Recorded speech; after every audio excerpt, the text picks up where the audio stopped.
Bienvenido si es la primera vez que tú nos acompañas en esta noche. Esto es Koinonía. Y el día de hoy nos toca seguir con nuestra serie del libro de Nehemías 12, una serie que hemos titulado Tiempo de Edificar.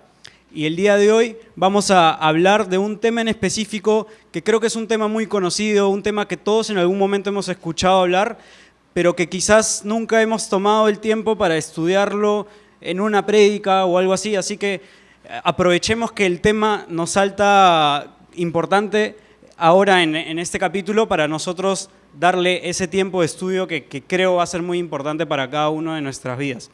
Y ese tema del cual les vamos a hablar y les voy a hablar el día de hoy es el tema de la alabanza, algo que justamente hemos estado haciendo ahora antes de empezar, y vamos a responder el día de hoy a la pregunta de por qué nosotros alabamos, por qué la iglesia, por qué los cristianos alabamos a Dios. Así que si pueden ir acompañándome a Nehemías capítulo 12, mientras tanto voy a hacer una pequeña oración. Señor, gracias te doy por esta noche, gracias por cada una de las personas que nos encontramos aquí hoy día, Señor, en tu casa.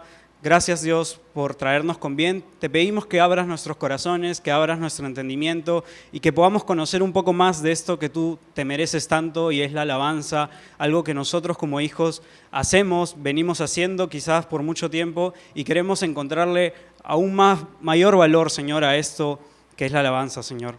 Te lo entregamos en el nombre de Cristo Jesús. Amén. Muy bien. Si se han dado cuenta, si han sido un poco curiosos, se habrán dado cuenta que este capítulo obviamente lo iba a tener que enseñar yo porque empieza con una lista extensa de nombres. Y yo soy el suertudo que siempre me toca lidiar con esto. Pero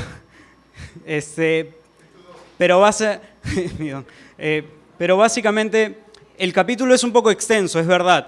Así que lo que vamos a hacer es que voy a armarles como una especie de bosquejo de qué consiste todo el capítulo, como un esquema, porque no vamos a poder entrar versículo por versículo en todo, sino vamos a centrarnos en algunas partes en donde justo vamos a tocar el tema de la alabanza. Así que del versículo 1 hasta el versículo 26, si a ustedes les gusta anotar, ahí tendremos la lista de nombres y veremos la lista de sacerdotes y la lista de levitas que son mencionados en este capítulo.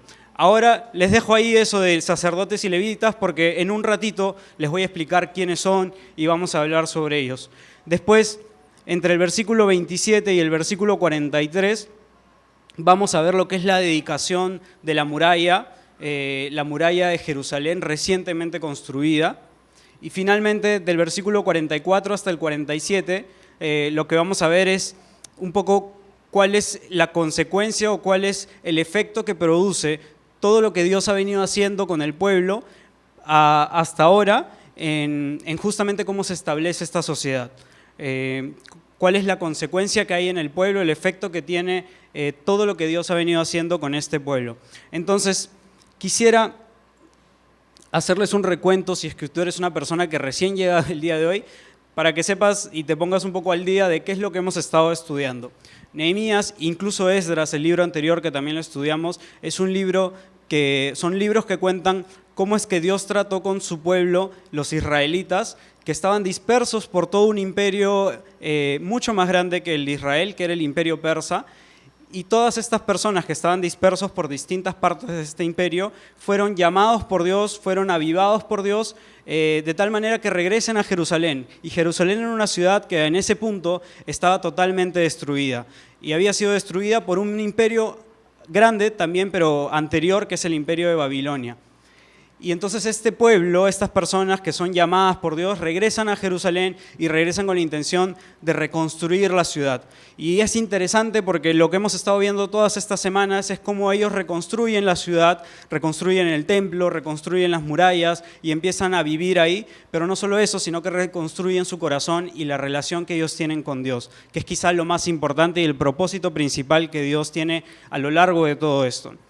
Entonces, si recuerdan, la semana pasada ya la ciudad tenía muchas cosas, pero le faltaba algo, quizás un detalle un poquito importante, que eran las personas. Tenía todo menos las personas. Y vimos quiénes fueron esos voluntarios que decidieron quedarse a vivir en Jerusalén.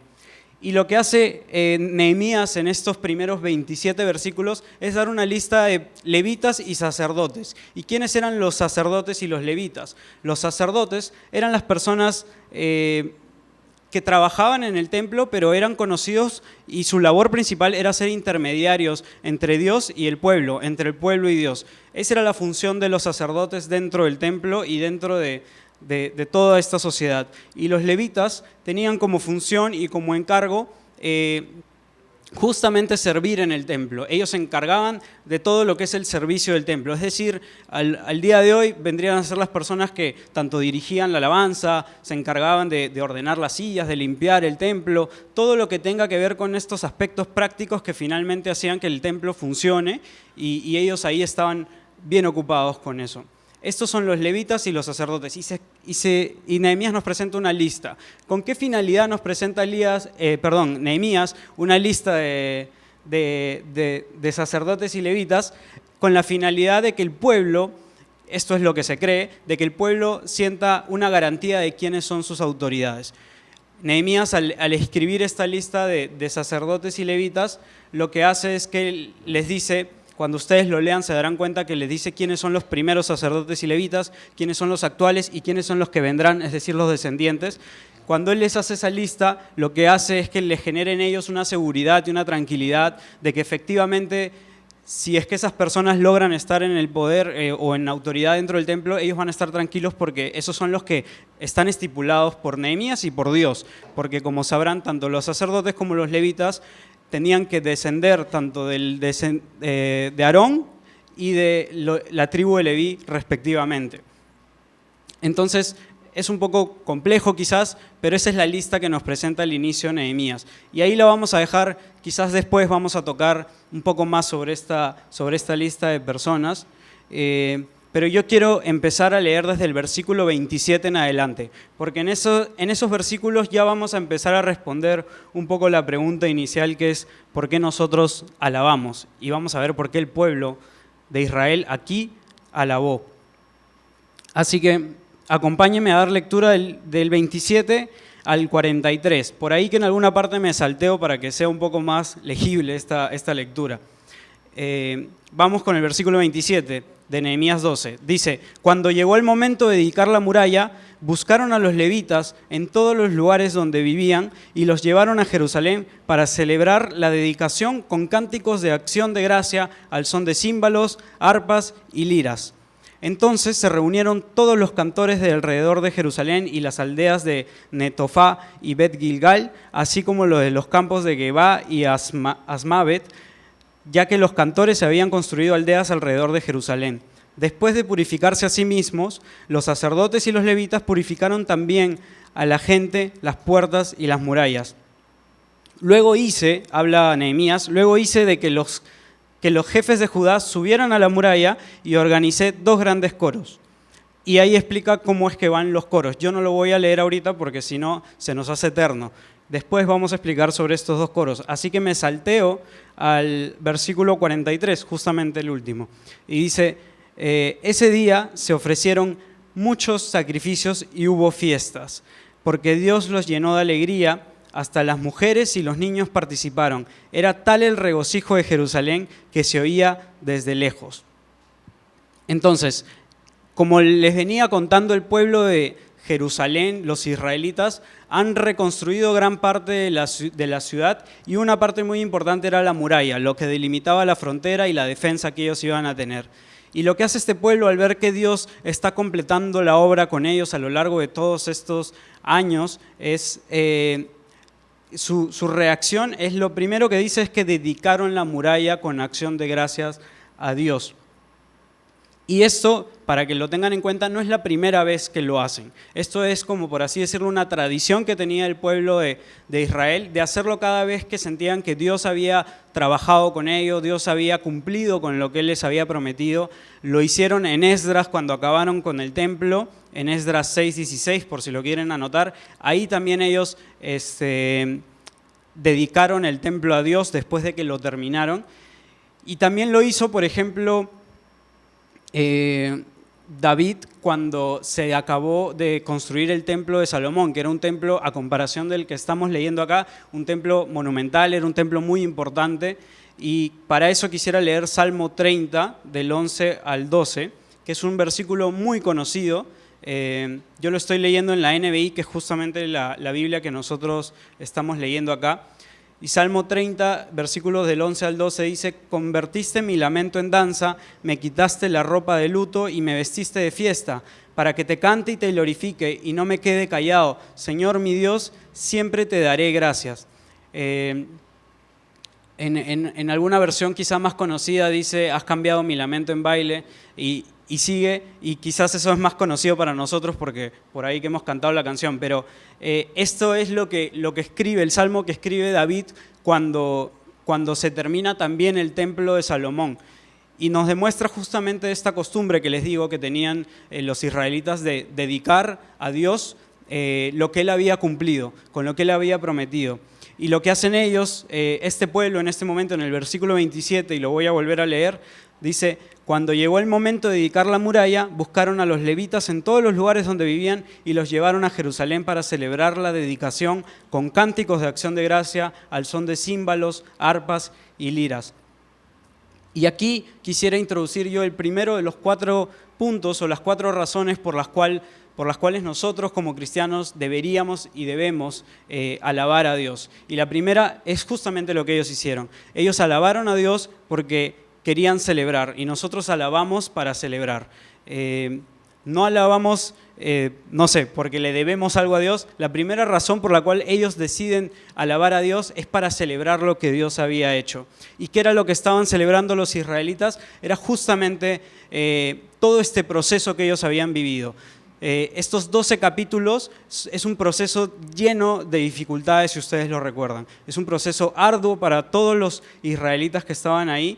Y ellos lo cerraron este círculo alabando a Dios y celebrando por todo lo que Él había hecho, por todo el proceso. Entonces esa es la primera razón por la cual nosotros celebramos, es para celebrar a Dios, para celebrar lo que Él ha hecho en nuestras vidas. Y aquí, para que esto sea un poco más, no sé, para que nos choque un poco más, porque quizás lo vemos como los israelitas y no nos sentimos de pronto tan identificados. Yo quisiera que cada uno de ustedes, mientras estamos hablando esto, estamos escuchando esto, piensen en justamente cuáles son todos esos procesos, dificultades y circunstancias que Dios te hace pasar en tu vida y por las cuales tú podrías el día de hoy celebrarlo a Él. Quisiera entonces también ver cómo es que estos israelitas celebraron. Ellos celebraron, dice, con cánticos de acción de gracia, al son de címbalos, arpas y liras, eso en el versículo 27. En el 31, que es justamente donde paramos antes, dice que Nehemías organizó 2 coros, 2 grandes coros, dividió todo el pueblo en 2 grupos bien grandes. También en el versículo 43 dice que se ofrecieron muchos sacrificios y hubo fiesta. O sea, su celebración no solo que era cantar, sino que ellos festejaron. Y finalmente en el versículo 43 también dice que era tal el regocijo en Jerusalén que se oía desde lejos. Es decir, su fiesta o su celebración no fue solamente en un cuartito y en un ambiente privado, sino que fue algo que se escuchó por fuera de todo el pueblo. Así fue la celebración, de tal magnitud fue la celebración y la alabanza que tuvo el pueblo después de todo lo que Dios había hecho con ellos. Y esto lo apunto porque creo que son rasgos importantes de la alabanza que rompen un poco con el esquema que nosotros tenemos cuando entendemos por alabanza a Dios.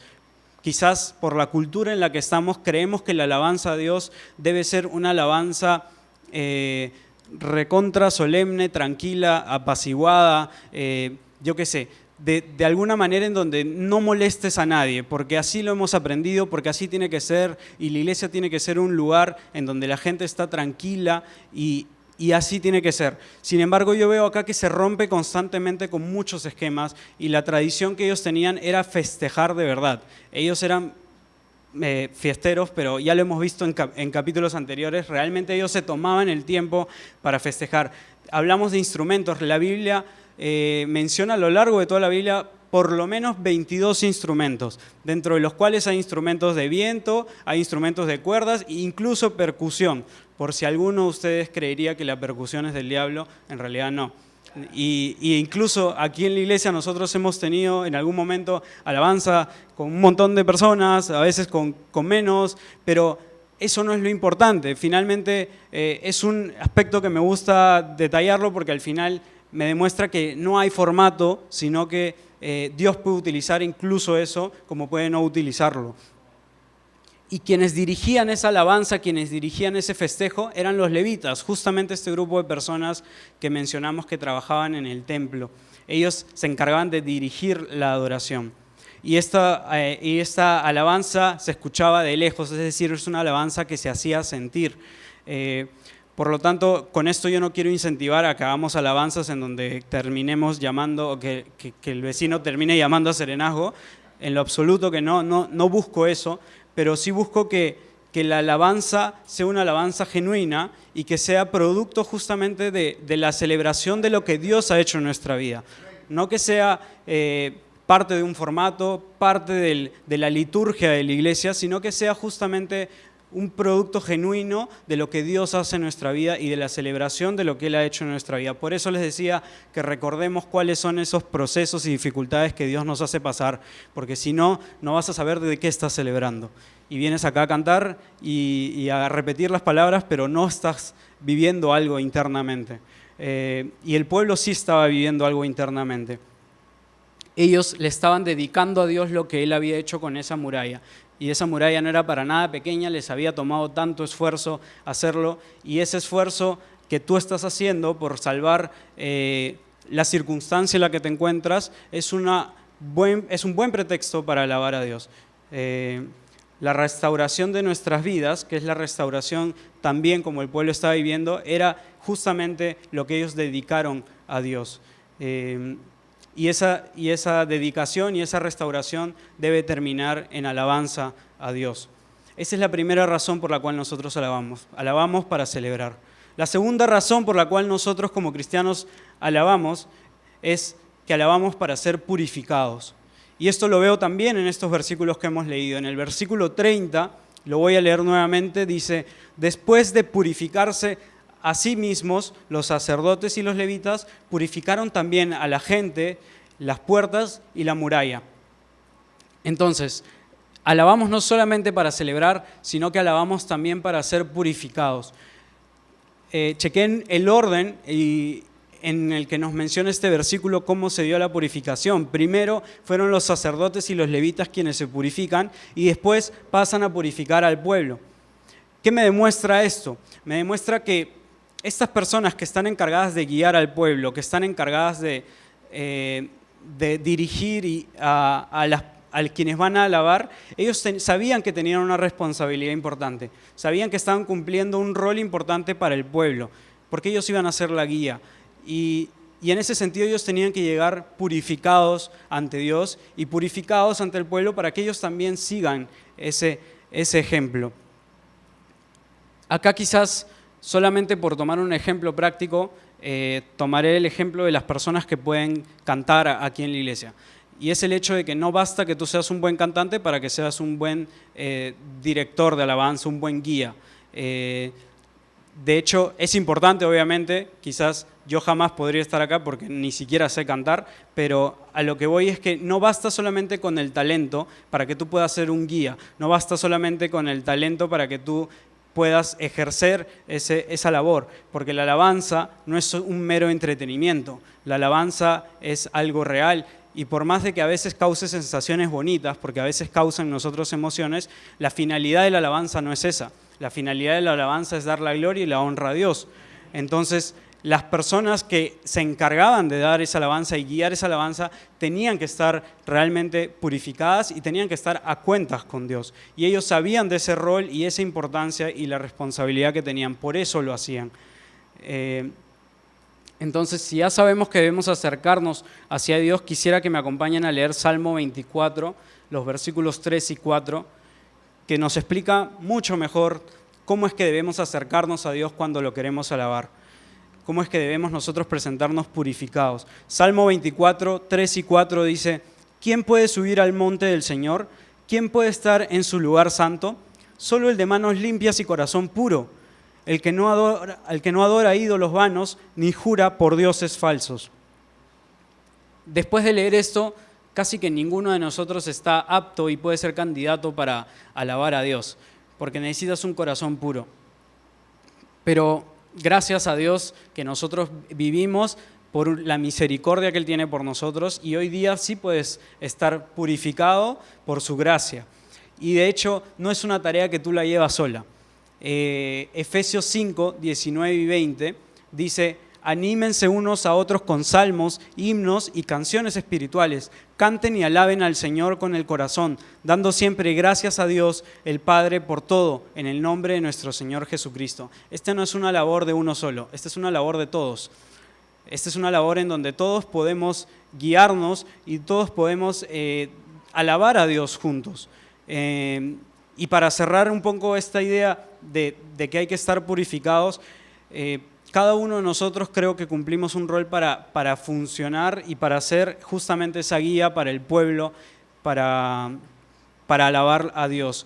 Yo había puesto el ejemplo de quien canta y que tiene que ser una persona que no solo tenga talento, sino que sea una persona pura espiritualmente hablando, pero esto creo que compete a todos aquellos ustedes que cumplen también un rol de servicio en esta iglesia. Porque si no es porque estas sillas están colocadas así, si no es porque el lugar se encuentra limpio, nosotros no seríamos capaces también de venir a alabar a Dios de una manera correcta. Entonces es algo que creo que nos compete a todos. Ya sabemos que debemos alabar a Dios para celebrarlo, ya sabemos que debemos alabar a Dios para ser purificados. Y hay un detalle más sobre el ser purificado. Si se dan cuenta, los sacerdotes y levitas se purifican ellos mismos, purifican al pueblo, pero después purifican algo más. Purifican, dice, las murallas y las puertas y el muro también fueron purificados. Ese detalle me parece importante porque no basta solamente con tú ir a Dios y pedirle que te purifique. Hay algo también importante y que influye mucho en nosotros y es el entorno en el que nos encontramos. Y eso era lo que ellos también estaban purificando, el entorno en el que se encontraban. Y aquí cada uno de nosotros podemos analizar en qué entorno nos encontramos en nuestro día a día y si realmente ese entorno está funcionando para ser purificados o si no. Si ese entorno está influenciándote de pronto a lo contrario o si ese entorno te está influenciando para la purificación que uno espera. Porque al final nosotros buscamos ser consagrados como hablamos la semana pasada. Y eso es algo que cada uno de nosotros podríamos analizar internamente, ¿no? Antes de llegar a la tercera razón, yo quisiera explicarles un poco esto que nos salteamos y eran los dos coros que estipula y designa Nehemías. Les voy a contar un poco en qué consisten estos dos coros. Lo que hizo Nehemías fue que dividió el pueblo en dos equipos. Todo el pueblo se dividió de un lado y del otro. De un lado lo dirigía y lo lideraba Nehemías y del otro lado lo lideraba Esdras. Y la muralla era muy parecida como la gran muralla china, que es una muralla que además tiene por arriba un lugar donde tú puedes caminar. Entonces, la frontera de Jerusalén era una muralla tan grande que además tú podías caminar sobre ella. Y lo que hizo Nehemías fue que desde un punto decidió que un grupo del pueblo camine hacia un lado y el otro grupo caminaba hacia el otro, pero no caminaban como en una procesión así nomás, sino caminaban cantando y caminaban festejando y justamente con los instrumentos y como vimos que ellos lo hacían. Y ellos se iban a encontrar nuevamente en algún punto y ese punto en el que se iban a encontrar era en el templo. Esa era la manera en cómo Nehemías los distribuyó y de esa manera pues se hace más sentido que su alabanza se haya escuchado muy lejos, que su alabanza se haya hecho sentir, porque realmente ellos se subieron a la muralla y desde ahí empezaron a alabar y caminar alrededor. Y por eso son los dos coros que él distribuye. Pero ahí yo quisiera retroceder un poco en Nehemías hacia el capítulo 4, porque ahí vamos a encontrar algo que me parece que es interesante en esta historia. Acompáñame a Nehemías 4, capítulo 4, versículo 3. Como les decía, el pueblo de Israel había pasado por muchas dificultades para llegar a este punto y una de esas dificultades fueron personas que querían acabar con este proceso de construcción o querían que ni siquiera inicie. Y uno de esos personajes chismosos que en algún momento quisieron retardar un poco toda esta construcción fue Tobías. Y Tobías en el capítulo 4 en el versículo 3 dice así: y Tobías el amonita que estaba junto a él añadió: hasta una zorra, si se sube a este montón de piedras, lo echa abajo. De lo que se está refiriendo Tobías es del montón de piedras que iban a servir de fundamento para crear toda esta muralla.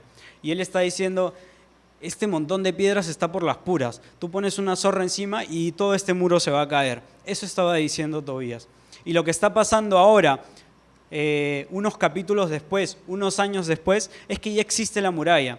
Y no solamente está una zorra encima de la muralla, está todo el pueblo encima de la muralla, y la muralla no se cae, y la muralla se hace sentir. ¿Y por qué lo menciono así? Porque no para sacar pica a Tobías creo que lo hacían, pero sí lo hacían con la finalidad de proclamar lo que Dios había hecho por ellos. La alabanza les había servido para celebrar, para purificarse, pero ahora ellos están buscando proclamar lo que Dios había hecho. Ellos están buscando que el resto de pueblos, aldeas, aledañas, vean lo que Dios había hecho en sus vidas y que eso se demuestre. Entonces, ese es el tercer punto y la tercera razón por la cual nosotros alabamos. Alabamos para glorificar a Dios. Alabamos porque Dios ha hecho algo en nuestra vida y nosotros lo queremos demostrar. Porque esto no es algo que Dios causa en ti para guardártelo, esto es algo para demostrarlo. Y esto es lo que el pueblo estaba haciendo. Y no lo hacía solamente dentro del templo, lo hacía encima de la muralla para que todos lo pudieran escuchar. Porque la alabanza es para glorificar a Dios. Entonces, aquí también deberíamos preguntarnos si nuestra alabanza es también una proclamación a Dios, o si nuestra alabanza está solamente enclaustrada en nuestro cuartito, o solamente está acá cuando estamos tranquilos porque en realidad la luz está apagada y nadie nos está viendo, pero en realidad la alabanza tiene que ser una proclamación, y entendamos a partir de ahora la alabanza como nuestra vida propia. Dejemos de entender la alabanza solamente como el momento en el que cantamos, porque eso es quizá parte de ello, es válido, pero no es toda la alabanza. Y ellos realmente proclamaron a Dios en todo momento de esta manera. Era una proclamación pública a Dios. Y además que ellos, ¿qué proclamaban? Además de que Dios había construido las murallas, creo que ellos proclamaban algo más que solamente la construcción de una ciudad. Ellos proclamaban que habían sido transformados. Sus vidas, si ellos retrocedían en años atrás, no era lo mismo que ellos eran ahora. Para empezar, al inicio de la historia, ellos no tenían en su corazón ninguna razón por la cual ellos quisieran regresar a Jerusalén, porque Jerusalén había estado devastada por años. Entonces Jerusalén para ellos, siendo una nueva generación, no significaba mucho. No había por qué regresar a Jerusalén. Sin embargo, Dios avivó sus corazones y desde ese punto hasta este punto, Dios ha hecho muchas cosas en su vida. Y esto es algo que nosotros también podríamos interiorizar en cada uno de nosotros, porque el día de ayer tú no eras la misma persona que el día de hoy. Entonces ya ahí tienes una razón por la cual proclamar a Dios, porque Dios ha cambiado cosas en ti.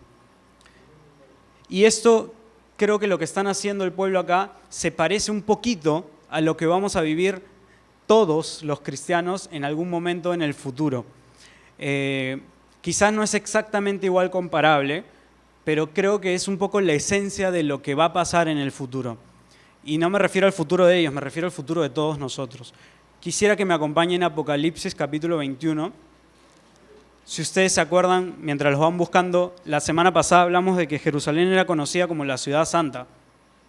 Y es conocida como la ciudad santa dentro de otras cosas por el pacto que Dios tiene con su pueblo y con los cristianos. Porque en algún momento la Biblia nos dice que va a haber una nueva Jerusalén y esa va a ser la verdadera ciudad santa. Y la convivencia en esa ciudad va a ser totalmente distinta a la convivencia que nosotros vivimos acá. Pero poniéndonos un poco en los pies de los israelitas que acabamos de leer y de lo que ellos estaban viviendo, lo que vamos a ver acá creo que es un poco, como les dije, un gustito, una probadita de lo que va a ser quizás más adelante. Así que voy a leer los primeros 7 versículos de Apocalipsis 21. Y piénsenlo justamente con esa mirada, ¿no? ¿Cómo es que va a ser vivir en la ciudad santa en aquel momento? Dice así: después vi un cielo nuevo y una tierra nueva. Esto lo dice Juan en medio de su visión, ¿no? porque el primer cielo y la primera tierra habían dejado de existir, lo mismo que el mar.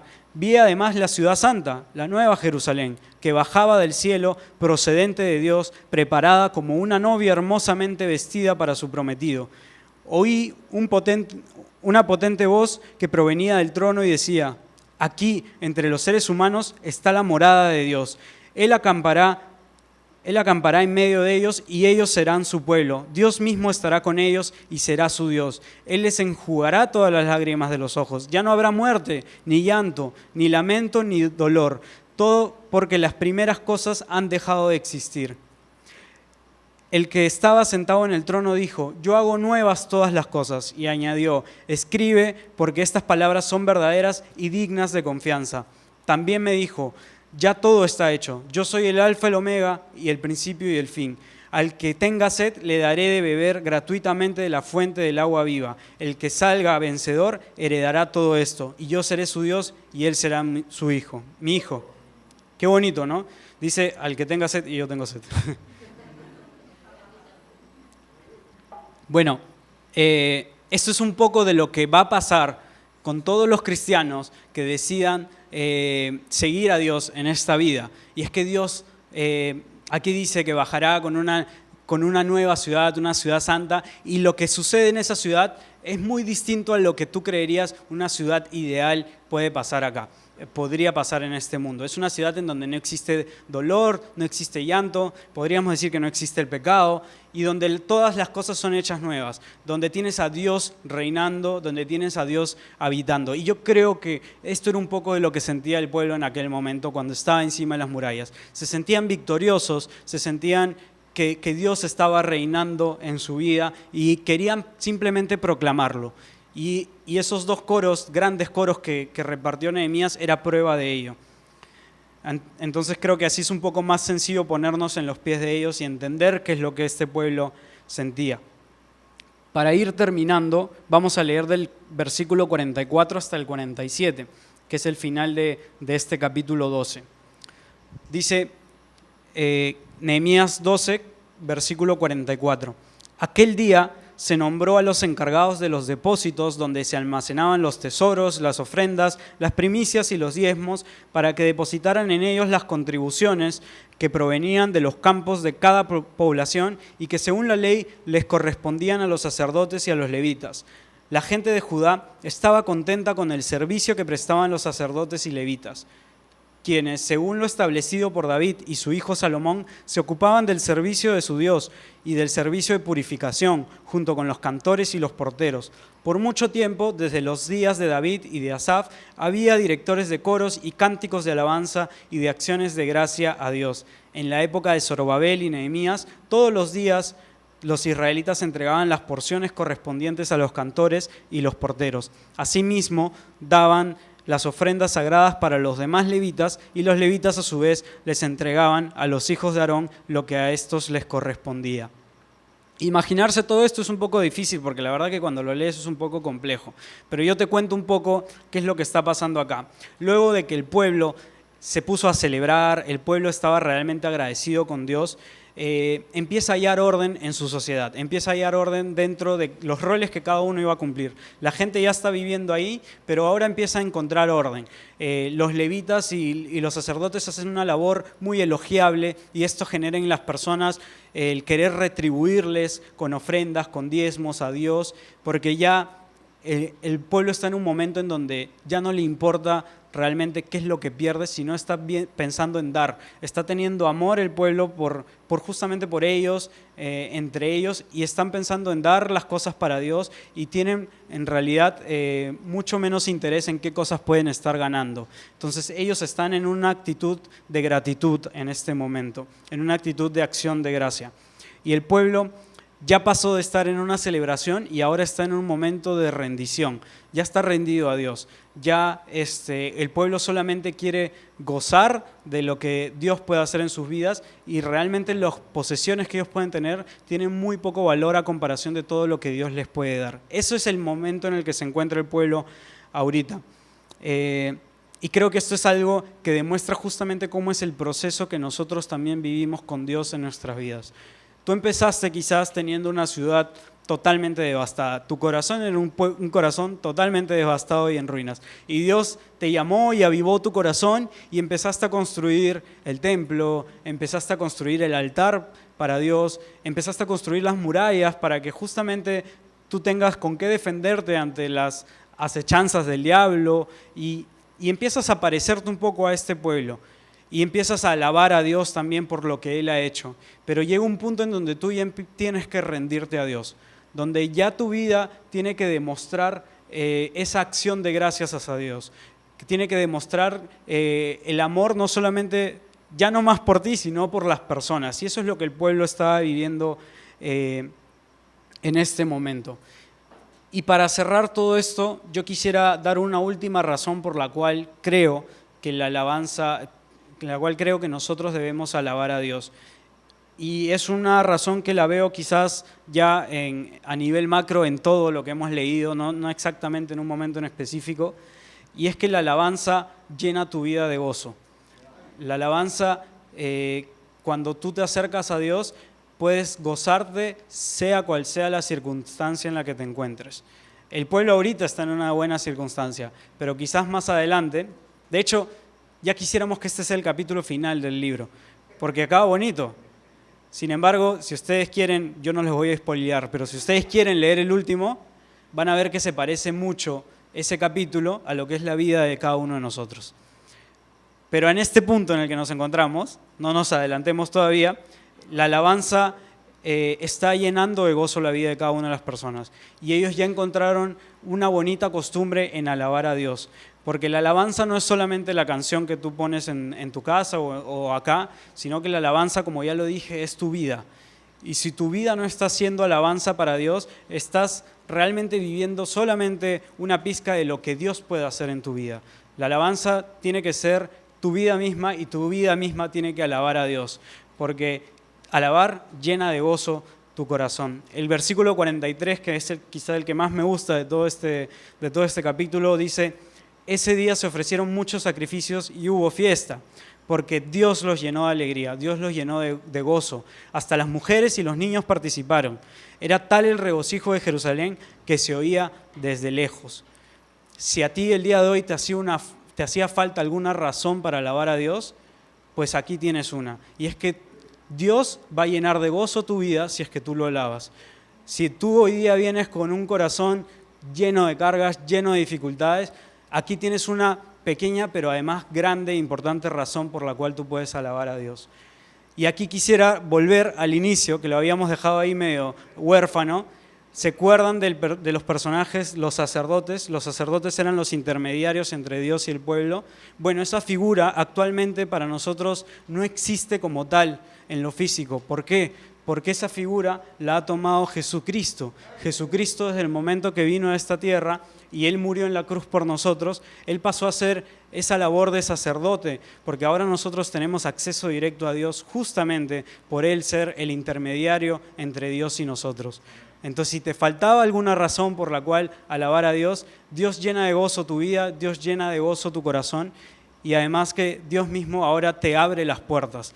Ya no necesitas un intermediario que no sea Cristo mismo, ¿no?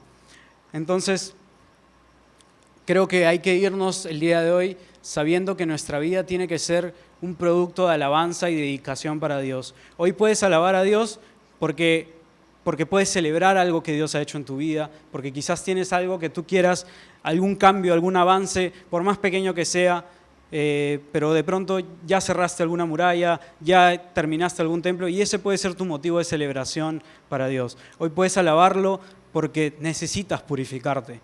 Hoy de repente no has venido de lo mejor, pero necesitas la purificación de Dios y tú, como hijo de Dios que necesitas ser consagrado, hoy puedes alabarlo por eso. Hoy puedes alabarlo porque lo quieres glorificar, porque Dios se ha manifestado en tu vida y tú quieres proclamar eso.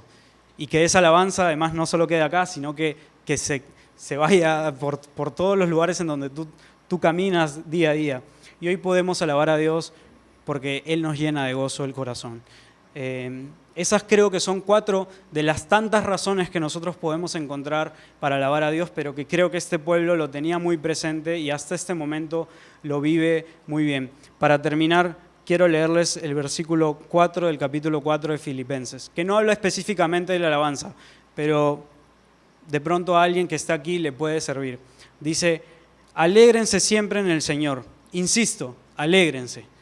Me gusta mucho este versículo. Pablo incita a las personas a llenarse de gozo, a regocijarse, y el día de hoy, si te faltaba alguna razón para alabar a Dios, por favor, llénate de gozo en Él. Eso es lo que quería compartirles el día de hoy. Les pido que me acompañen en una oración, que nos pongamos de pie, porque lo que vamos a hacer el día de hoy es alabar a Dios. Así que vamos a orar. Señor, gracias te doy por darnos en realidad 1000 razones, Señor, por las cuales nosotros podemos rendirnos a ti. Gracias, Señor, por ser un Dios tan amoroso y mirar a personas tan imperfectas como nosotros, Señor. Perdónanos porque quizás tenemos que el día de hoy purificarnos y queremos rendirnos a ti, Señor. Queremos celebrarte el día de hoy, Dios. Queremos llenarnos de gozo, Señor. Y queremos, Señor, ser hijos tuyos que te alaben, pero que nuestra vida sea la alabanza. No solamente la letra de una canción, sino que esto se manifieste, Señor, en cada parte de nuestra vida, en nuestro día a día, Dios. Muchas gracias por darnos, Señor, una lección como esta y darnos la posibilidad de cantarte y alabarte, Señor. En el nombre de Cristo Jesús, amén.